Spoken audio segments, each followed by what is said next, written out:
ৰখি আছোঁ। মোৰ লগত মীমাংসা নহয়, অসমৰ ৰাইজৰ লগত মীমাংসা কৰিব লাগিব। মই বহি আছোঁ ইয়াত অহালৈকে। মোৰ কাম নাই এইকেইদিন, মোৰ কাম নাই, ইয়াতে বহি থাকিম।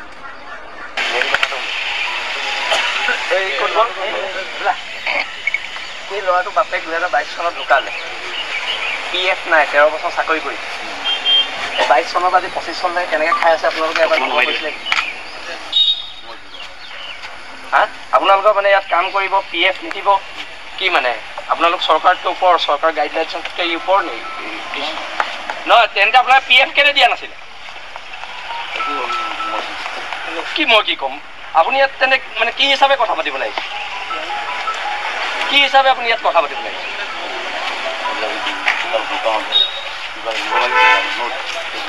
কি কিবা এটা দিব লাগিছিলে? ন' ডাউট। কি আপোনালোকে অযুক্তিকৰ কথাবোৰ কেলে কয়? ইয়াত চুৰ কৰিব, এইবোৰ চুৰিহে এইবিলাক। লোকৰে সাধাৰণ কৰ্মচাৰীবোৰ PFৰ পইচা খাইছে, তাতকৈ আৰু লজ্জাৰ কথা কিবা থাকিব পাৰে নেকি? তাতকৈ লজ্জাৰ কথা কিবা থাকিব পাৰে নেকি? আৰু আপোনালোকৰ নিচিনা অসমীয়া মানুহবোৰ আছে কাৰণে এই মাৰোৱাৰী মানুহবিলাকে ইয়াত আহি চল পাইছে। এইটো চিধা কথা। আপোনালোকে চল দিছে, এই বহিৰাগত ৰাজস্থানী মানুহবোৰক ইয়াত আহি দবদবাবলৈ চল আপোনালোকে দিছে। আপোনাৰ অথৰিটি আছে নাই? এই শ্ৰীকৃষ্ণ আগতে এইটো কি কয়, এইটো কৈলাশ ভৱন। আপুনি যে আহিছে, আপুনি অথৰাইজ পাৰ্চন নে কি? SK পেট্ৰ, আপুনি অথৰাইজ পাৰ্চন নে কি? মোক সেইটো কওক। এই ল'ৰাটোক 20 লাখ টকা চেক আপুনি লিখি দিব পাৰিব নাই? তেন্তে আপুনি আপোনালোকক এক্সপেক্ট কৰি আহিছোঁ। ঠিক আছে, মাংস খাই নাই? আহি যাব।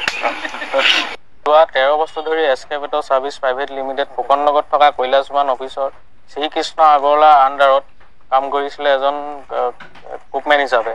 আপোনাৰ ৰিগৰ ছাইডত কুকমেন হিচাপে কাম কৰিছিলে। আপোনাৰ ৰাতি হ'ল বুলি ক'লে দিন ৰাতি একাকাৰ কৰি আপোনাৰ ফোন আহিলে বুলিলে আপোনাৰ ৰিগলৈ ডিউটিত যাবই লাগে। ৰাতি 3টাতো যায়, 5টাতো যায়, 6টাতো যায়, আপোনাৰ টাইম টেবুলৰ কোনো সীমা নাই। তাৰপিছত আপোনাৰ 7 তাৰিখ 2022 চনৰ আপোনাৰ মৰা ৰাজগড় শুকানীত আপোনাৰ এটা পথ দুৰ্ঘটনাত দেউতা তাতে নিহত হয়। তেওঁ নিহত হোৱাৰ পিছতো গাড়ীখনত জানিব পৰা মতে, পুলিচ বিষয়াজনে কোৱা মতে আপোনাৰ গাড়ীখনত আপোনাৰ প্ৰায় 5-6জনমান ব্যক্তি আছিলে। ব্যক্তিজন ইমান থকাৰ পিছতো অকল মোৰ দেউতাই মৃত্যু হয় আৰু মাথাত দুখ পাইছে এনেকুৱা ছাইডত। তাৰপিছত বেলেগ হাত চাত একো হোৱা নাই, মাথাত দুখ পাই পিনি তাতে নিহত হয়। আৰু পুলিচ বিষয়াক আপোনাৰ বুলেৰো গাড়ী ডিগিত মোৰ দেউতাক ভৰাই থয়। আমি এটা দুখ লগা কথা, বুলেৰো নিব লাগে আপোনাৰ বডি আপোনাৰ এম্বুলেঞ্চত, কিন্তু নিছে আপোনাৰ বুলেৰো গাড়ী ডিগিৰ ভিতৰত। বাকী মানুহকেইটা আমি প্ৰশ্ন কৰিলে পুলিচ বিষয়াহঁতক, তেতিয়া কৈছে যে তেওঁলোকে বহুত দুখ পাইছে, কঁকালত দুখ পাইছে, হেৰি কৈছে আমি ওচৰৰ মেডিকেললৈ নিছিলোঁ আৰু তেওঁলোকক ডিব্ৰুগড়লৈ ৰেফাৰ কৰিছে। তাৰ পিছদিনা খবৰ পাওঁ যে আমি এজন মানুহ, দেউতাৰ লগত থকা এজন মানুহ আঘাতপ্ৰাপ্ত হোৱা নাই, কিন্তু তেওঁলোক ভাল মতে আছে বুলি আমি গম পাওঁ। কিন্তু সেই মিছা কথা কি সকলে কি ৰহস্য আছে আজিলৈকে মই এইটো তদন্ত কৰিব পৰা নাই। তাৰপিছত যেতিয়া আপোনাৰ মোক পুলিচ বিষয়াজনে 11:15 ফোন কৰি কয় যে তোমাৰ দেউতা বিশ্ব হাজৰিকাৰ এক্সিডেণ্ট হৈ মৃত্যু হৈছে, লগালগ আমি অফিচলৈ ফোন কৰিছোঁ। অফিচৰ পৰা তেতিয়া বুলেৰো গাড়ী এখন দিছে, মই আমাৰ ঘৰৰ পৰিয়াল গৈ আপোনাৰ ৰাজগড় থানাত আপোনাৰ প্ৰায় 2:30মান বজাত পাওঁ। পাই পিনি আপোনাৰ বডি আপোনাৰ বুলেৰো গাড়ী ডিগিত দেখোঁ। তাৰপিছত সকলো সৎকাৰ দেউতা কৰাৰ পিছত পষ্টমৰ্টম কৰিলোঁ। পিছদিনা সৎকাৰ কৰাৰ পিছত আপোনাৰ প্ৰপাৰ সৎকাৰ কৰিলোঁ। তাৰপিছত আমি এমাহ পূৰ্বে ইয়ালৈ আহিছোঁ, কৈলাশ ফুকননগৰত থকা ইয়াত। তাৰপিছত কৈছোঁ যে আমাৰ পৰিয়ালটো আপোনালোকক এতিয়া সহায় কৰক বুলি কৈছোঁ। ইমান দিনে যাতে আপোনালোকৰ ইয়াত 13 বছৰ ধৰি কাম কৰি থাকিলে কিবা এটা ক্ষতিপূৰণ দিয়ক। তাৰপিছত এটকা ক্ষতিপূৰণ নিদিওঁ বুলি কৈ আমাক খেদিয়ে পঠিয়াই দিছে। আৰু এটা কথা যে আপোনাৰ কৰ্মচাৰীখিনিৰ পৰা তুলি দেউতা ঢুকুৱা সকাম পাতিবলৈ প্ৰায় 200-300 সেনেকৈ তুলি পিনি আপোনাৰ চাব পাৰে কৰ্মচাৰীখিনিৰ পৰাহে দিছে, কিন্তু নিজৰ মালিকে এটকা দিয়া নাই। কৰ্মচাৰীখিনিৰ পৰা তুলি প্ৰায় 70,000মান টকা এটা মাৰ একাউণ্টত ভৰাই দিলে, সকাম পাতিলোঁ। তাৰপিছত আমি যেতিয়া সুধিবলৈ আহিছোঁ যে আমাক ক্ষতিপূৰণ দিয়ক, তেতিয়া মালিকটো ওপৰত বহি থাকিলে। আমি তললৈ এবাৰো মাত মাতিব নাহিলে যে দুৰ্ভগীয়া পৰিয়ালটোক এবাৰ চাওঁ বুলি তললৈ নাহিলে। তেতিয়া মালিকে তলৰ কাম কৰা HR বুলি এজন আছে, তেওঁক পঠিয়াই দিছে যে সেই 70,000 টকাটোকে দিলোঁ আৰু এটকা নিদিওঁ বুলি কৈ পঠিয়াই দিলে। ৰহস্য যেন লাগে, কাৰণ গাড়ীখনত আৰু মানুহ আছিলে, অকল মোৰ দেউতাই আঘাতপ্ৰাপ্ত হৈ মৃত্যুক সাবটি ল'লে। হয়, কৈছোঁ তেওঁ এতিয়া চাওক, তেওঁ এজন জ্ঞানী মানুহ হয়, উচ্চতৰ মানুহ হয়। তেওঁ এতিয়া আমাৰ এতিয়া দুখীয়া মানুহক চাব লাগে যিটো তেওঁলোকৰ কাৰণে মৃত্যু হৈ পিনি তেওঁলোকৰ কাৰণেই কাম কৰি যিহেতু মৃত্যু হৈছে তেওঁলোকেতো সেইটো পৰিয়ালটো সদগতি দি পিনি আপোনাৰ ক্ষতিপূৰণটো দিয়া সেইটো তেওঁৰ নিজৰ দায়িত্ব মুখ্যমন্ত্ৰী ডাঙৰীয়া আহ্বান জনাইছোঁ যে মোৰ দেউতাৰ বিশ্ব হাজৰিকা কেছটো যাতে তদন্ত কৰে আৰু আমি উচিত ন্যায় পাওঁ যাতে অঞ্চলত যিখিনি মানুহ ক্ষতিগ্ৰস্ত হৈছে সকলোকে এওঁলোকে পইচা দিব লাগিব মিনিমাম 1 লাখ টকাকে প্ৰতি ঘৰত দিব লাগিব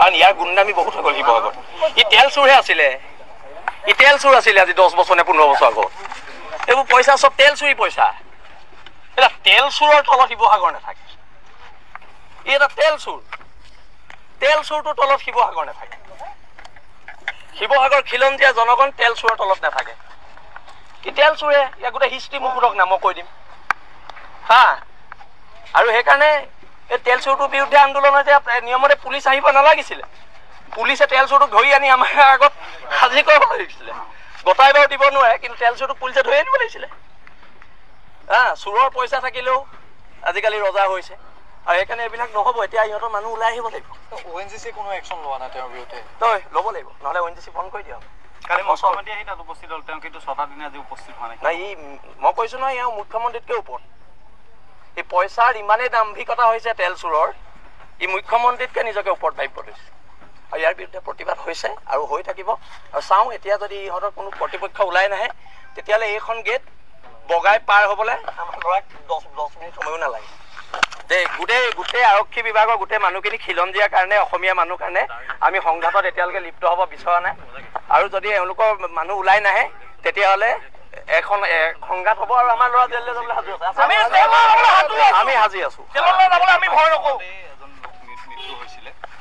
সেইটোৱেতো কৈছোঁ ক্ষতিপূৰণটো দিয়াটো বাদ দিয়ক সি ঘৰত মাত এষাৰ দিবলৈও নকৰাই যোৱা কোনো কৰ্মচাৰীজনৰ নিজেও আৰু সেইকাৰণে এইবিলাক গুণ্ডাৰ বিৰুদ্ধে এইবিলাক তেল চোৰৰ বিৰুদ্ধে আন্দোলন চলি থাকিব